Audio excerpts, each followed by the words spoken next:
Hello students, नमस्कार। मैं CP Singh hi fi एजी learning channel में आपका स्वागत करता हूं। और आज हम क्लास 9th की मैथ की चैप्टर नंबर 1 नंबर सिस्टम से कुछ सैम्पल क्वेश्चंस देखेंगे। और ये क्वेश्चन बहुत ही इम्पोर्टेंट हैं आपके आने वाले एग्ज़ाम्स के लिए। अगर आप इन क्वेश्चंस को तैयार करते हैं तो उम्मीद की जाएगी कि आप कि जो आने वाला एग्ज़ाम होगा बहुत अच्छा होगा और उसमें आप बहुत अच्छे मार्क्स गेन कर सकेंगे। चलिए अब हम शुरू करते हैं। जैसे कि सिंपल क्वेश्चन से शुरू करते हैं। पहला क्वेश्चन है हमारा 3 माइनस √7 और ये है 3 प्लस √7 इज रेशनल और इर्रेशनल। ये पता करना है। आप जानते हैं ये a माइनस बी और a प्लस बी वाली आइडेंटिटी से सॉल्व हो सकता है। Minus a² minus b²। तो a के प्लेस पर है आपका 3 माइनस √7 और a के प्लेस पर 3 और b के प्लेस पर √7। तो आप आइडेंटिटी में इसी प्रकार रख सकते हैं। a के प्लेस पर 3 और b के प्लेस पर √7 अगर आप पुट करेंगे तो आपको इसका सॉल्यूशन मिलेगा। तो ये आएगा 9 माइनस 7 इक्वल टू 2 क्या है? 2 एक रेशनल नंबर है। 2 हुआ एक rational number. Therefore you can say that 3 minus √7 into 3 plus √7 is rational. तो ये कैसा नंबर हुआ? रेशनल नंबर हो गया। अंडरस्टूड। अब हम क्वेश्चन नंबर 2 देखेंगे। क्वेश्चन नंबर 2 जो है वो क्या है देखते हैं अभी। क्वेश्चन नंबर 2 है कि आपको ये गिवन है 1/3 प्लस √5। इसका आपको रेशनलाइजिंग फैक्टर निकालना है। क्या निकालना है? Rationalising factor. तो रेशनलाइजिंग फैक्टर क्या होता है? तो रेशनलाइजिंग फैक्टर, तो उसके लिए आप डिनोमिनेटर में जो 2 नंबर्स दिए हुए हैं इनके बीच का साइन चेंज कर देंगे। क्या कर देंगे? इनके बीच का साइन चेंज कर देंगे और आपका जो ये नंबर हो जाएगा, जो रेशनलाइजिंग फैक्टर होगा वो क्या होगा जानते हैं आप? इसका रेशनलाइजिंग फैक्टर हो जाएगा 3 minus √5।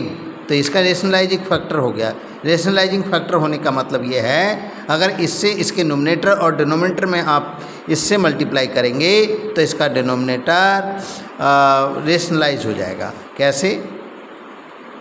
1/3 plus √5 into 3 minus √5 upon में 3 माइनस √5।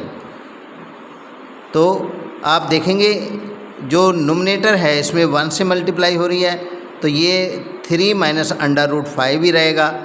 लेकिन यहाँ पर क्या है? a प्लस बी और a minus B means a² minus b²। तो a के प्लेस पर क्या है आपका 3 का स्क्वायर माइनस ये √5 का स्क्वायर।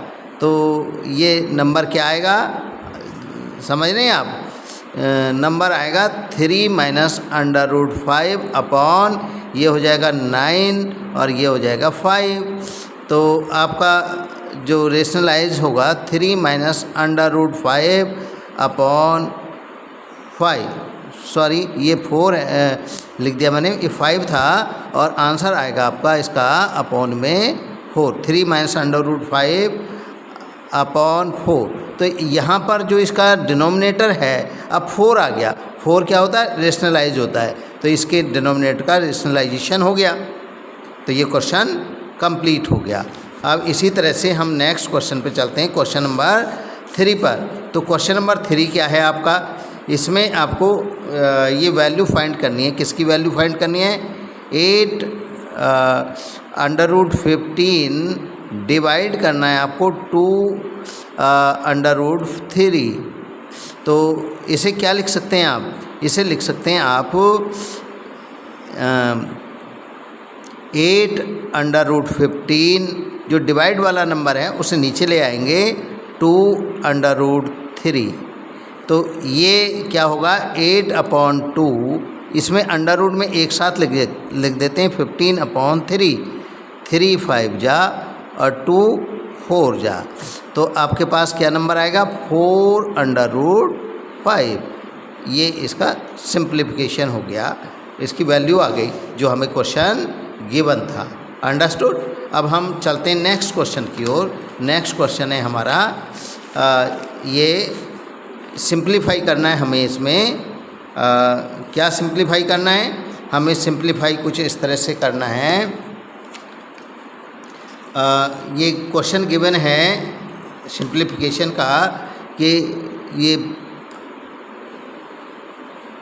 ये जो यहाँ पर सर्ड दिया गया है इस पर 12 पावर है इसकी, और ये x की पावर है 4 और इस पर पावर लगी है x की पावर 4 पर 1/3।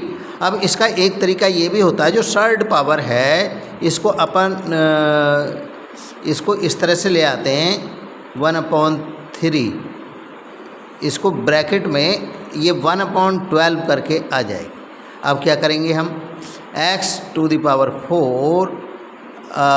और ये पावर इसके अपॉन में चल जाएगी इंटू 1/3, और ये पावर रह गई इस तरह से 1/12। अब क्या होगा x⁴/3 इंटू में आ जाएगा 1/12। तो ये 12 1 जा 12, 12 3 जा, इस तरह से। अब क्या बचेगा x⁴, यहाँ से बचा 1/3, ये 9 हो जाएगा। क्या हो जाएगा? मैं इसे यहाँ पे सॉल्व कर देता हूँ एक तरह से कि x⁴ 4/3 1/12। तो ये जो पावर आएगी इसको मैं यहाँ ले आता हूँ, तो x⁴ 4/3 इंटू 1/12, ये 4 से डिवाइड हो जाएगा 3 टाइम।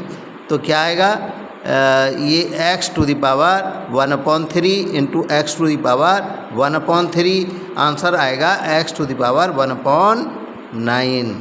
क्या आएगा x⁴ 1/9 इसका आंसर हो जाएगा।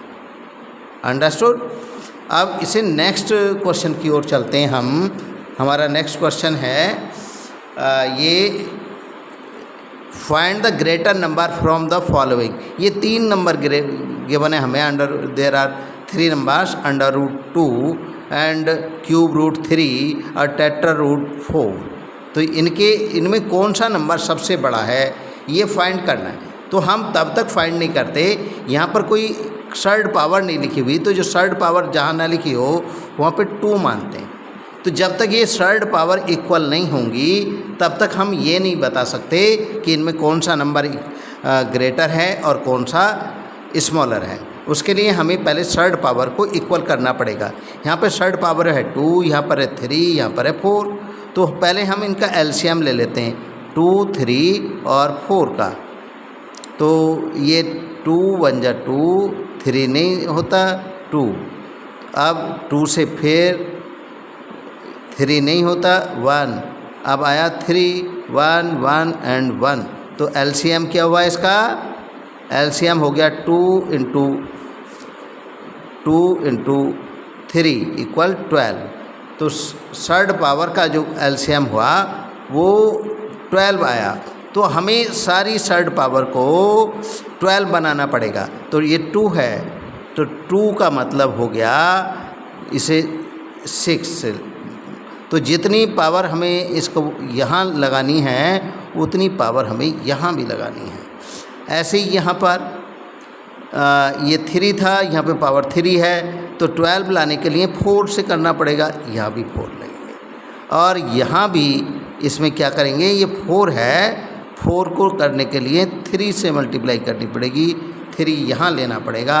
अब देखिए आप क्या बनता है, अब ये बनता है 12 और 6 टू द पावर 6, ये बना third power 12, 3 to the power 4, ये बना 12 और 4 टू द पावर 3। अब ये क्या लिखा जा सकता है, देखिए 12 2 की पावर 6 का मतलब हो गया 64, और ये 3 टू द पावर 4 का मतलब हो गया 81, और 12 ये 4 टू द पावर 3 का मतलब हो गया 64। अब इसमें ग्रेटर नंबर कौन सा है, नाउ वी कैन से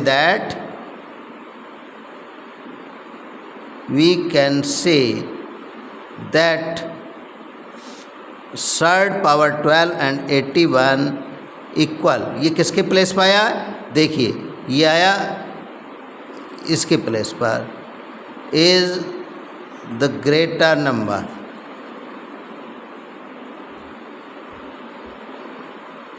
अंडरस्टूड, ये ग्रेटर आ गया सबसे। अब हमें इससे आगे क्या करना है, -2 और 3 के बीच में हमें 2 रेशनल नंबर्स फाइंड करने हैं। तो क्या करना है, 2 rational number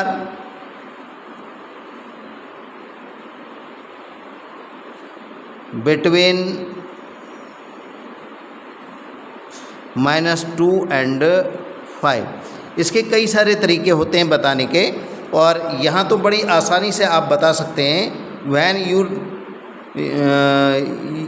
you right -2 to 5, तो ऑन द नंबर लाइन, अगर नंबर लाइन पे हम इन दोनों को रिप्रेजेंट करें तो 0 1 2 3 4 एंड 5 एंड सो ऑन। इधर को -1 -2 -3, तो आपको 2 -2 और 5 के बीच के नंबर बताने हैं। किसके, -2 एंड 5 के बीच के नंबर बताने हैं, केवल 2 बताने। आपके सामने कई सारे नंबर हैं, यू कैन राइट, तो आप दे सकते हैं -1 0 1 2 3 4 are the required numbers between -2 and 5। -1 0 1 2 3 4 are the rational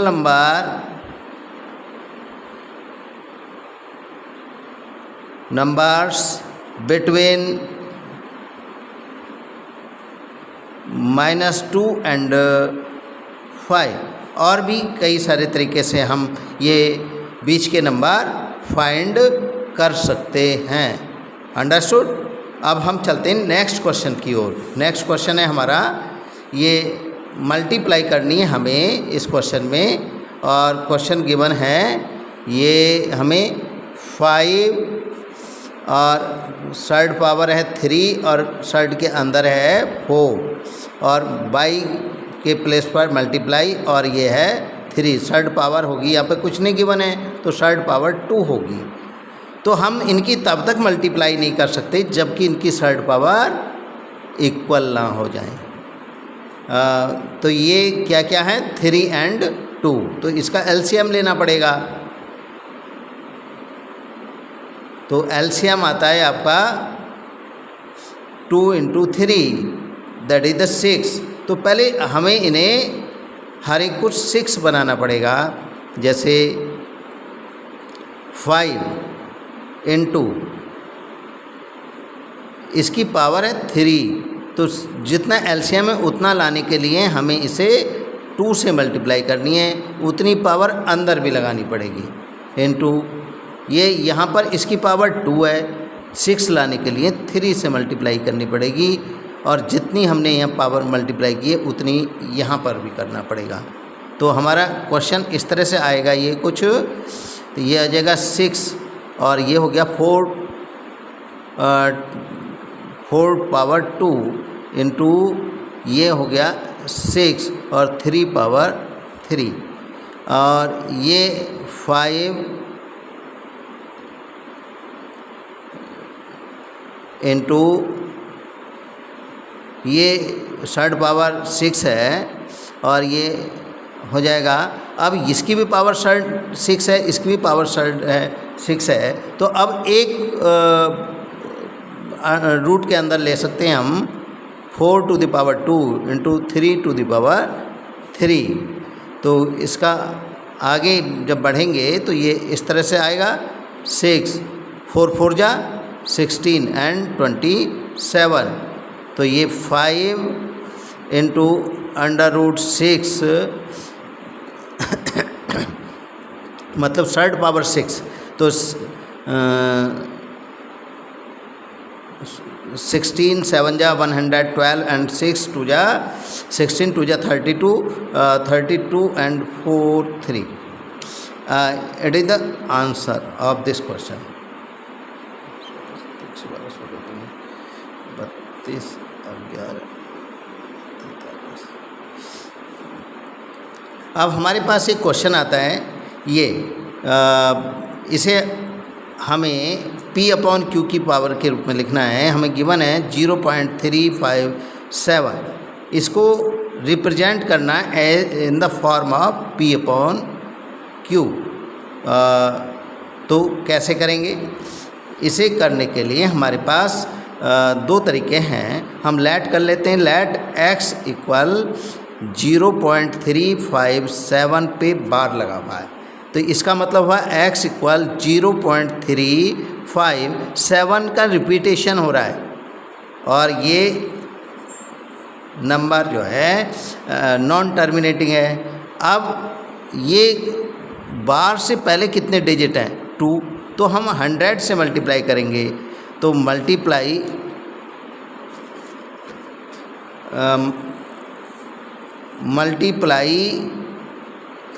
by 100 in equation 1। जब 100 से मल्टीप्लाई करेंगे यहाँ 100x हो जाएगा, और ये डेसिमल आपका यहाँ आ जाएगा, तो ये हो जाएगा 35.777 एंड सो ऑन। ये इक्वेशन नंबर आपका 2 हो गया। अब इसे फिर से आप 10 से मल्टीप्लाई करेंगे, क्योंकि कितने पे बार है? 1 डिजिट पे बार है, तो मल्टीप्लाई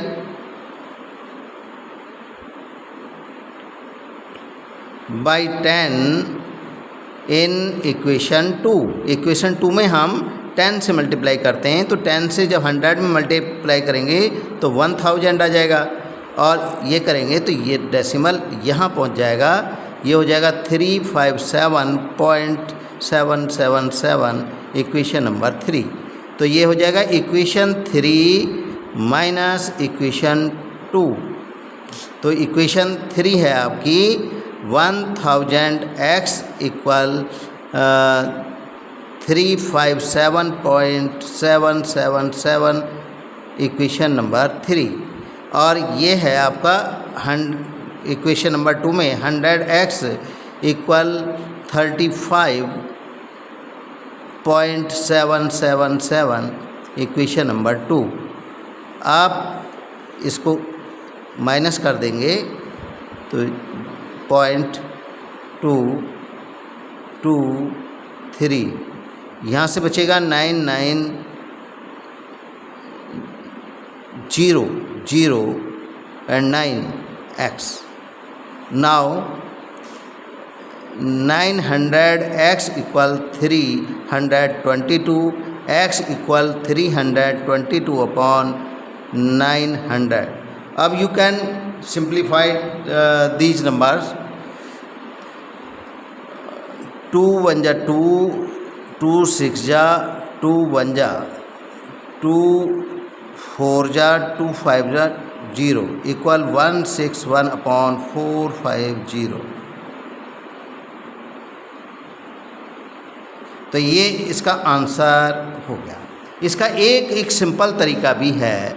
एक सिंपल तरीका इस तरह से हो सकता है, जैसे ये कोई नंबर है PQR, इस पे यहाँ पे बार लगा है, हम इसे डेसिमल फॉर्म में बदलना चाहते हैं, तो मतलब डेसिमल फॉर्म से फ्रैक्शन फॉर्म में P/Q की फॉर्म में, तो ये क्या होगा PQR।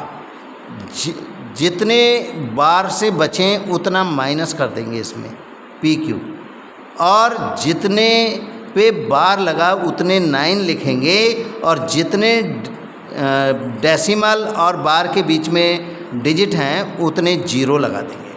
तो जैसे ये नंबर था आपका क्या था 0.357, तो इसको लेने के लिए तो पहले 357 लिख दिया, -35 लिख दिया।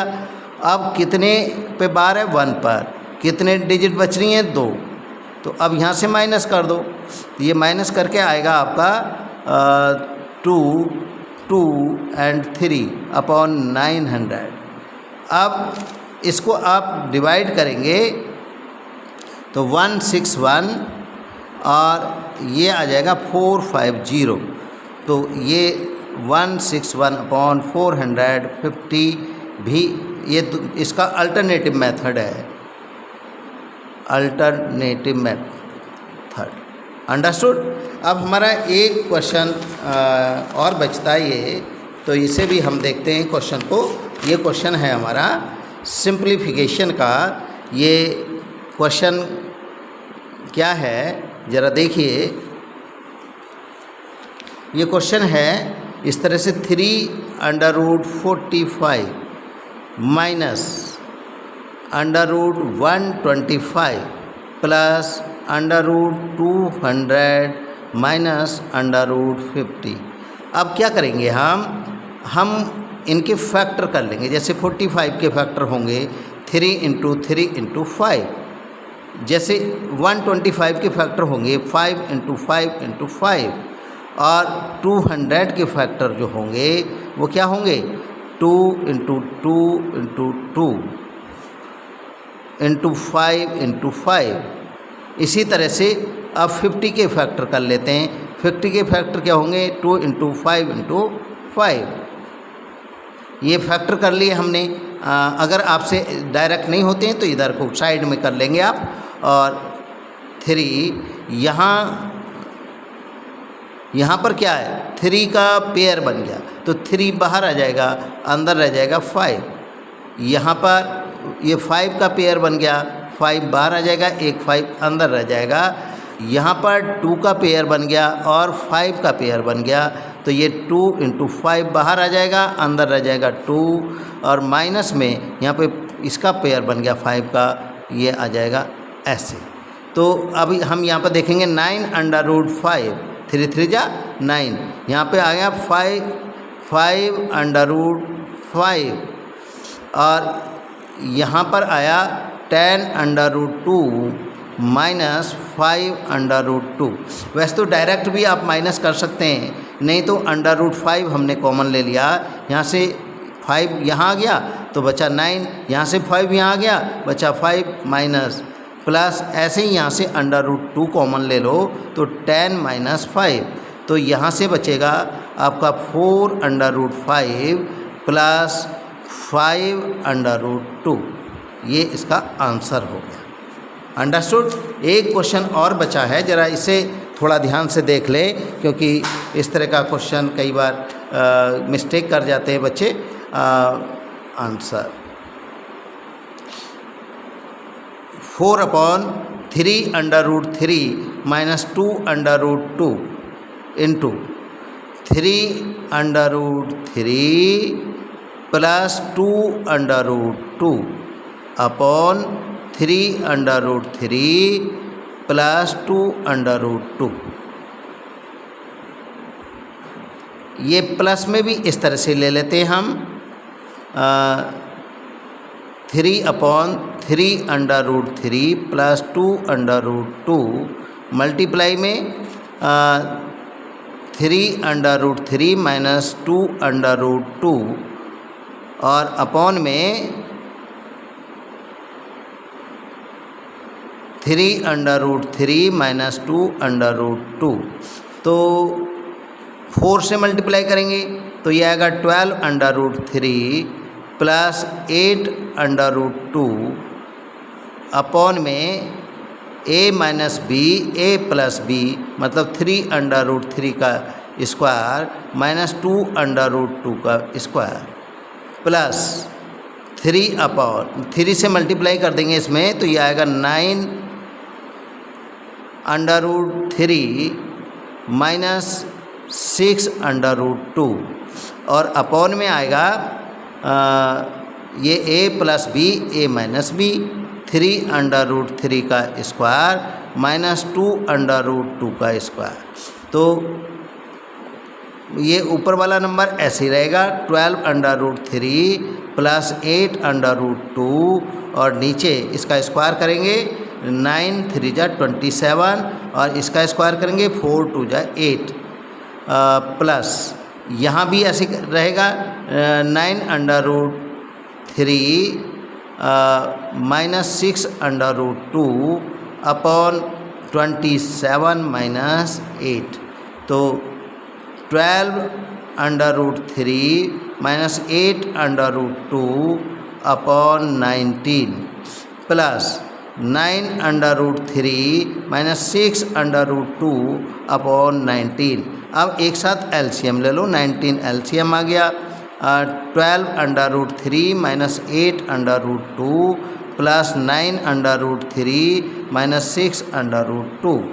अब हम क्या करेंगे जो प्लस वाले हैं उन्हें एक साथ मतलब √3 वाले एक साथ लिख लेंगे 12√3 प्लस 9√3 ये √3 वाले हो गए और ये माइनस 8√2 माइनस 6√2 अपॉन 19। तो ये दोनों ऐड हो जाएंगे तो 12 plus 9√3 minus 8 plus 6√2 upon 19।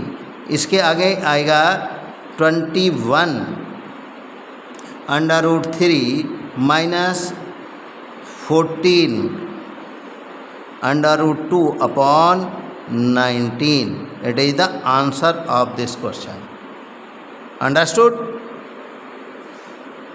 Perhaps all of you have understood these questions. You have to practice of this question.